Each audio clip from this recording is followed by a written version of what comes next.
So for those who don't understand what a stroke is, right? Doctors call it ischemia-reperfusion. It's basically blood vessels bursting, right? So it can happen one of two ways. It can either be because of blood flow increase, so the blood vessel ruptures, or it can be because of a blood clot that occurs typically from the heart through the arteries to the brain, and they can cause problems, blockage of blood flow, and now you have an area of what we call ischemia.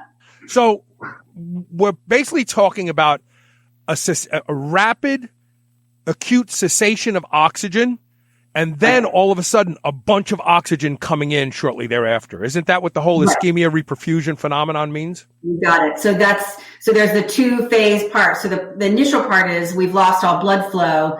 And then the second part is now as the blood comes back into the area, as we begin to reperfuse, now we create a second injury. Problem. Yeah, an injury. Exactly.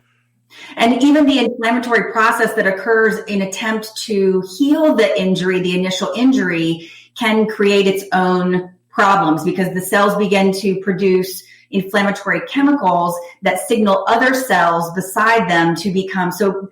Even if a tissue wasn't initially involved in the original insult, now all of a sudden the tissue around it can become involved because of the inflammatory chemicals that the immune cells that are trying to heal the injured tissue coming in there begin to spew out immune chemicals that are toxic, inflammatory.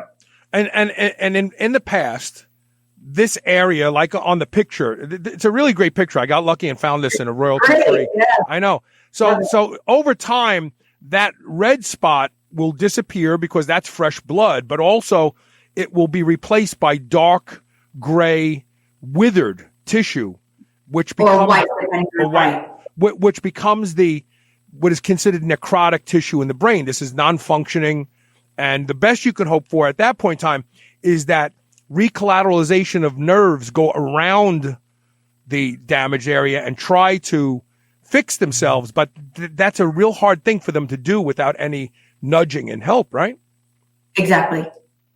Yeah, this will heal up and it becomes a fibrotic scar, gliosis.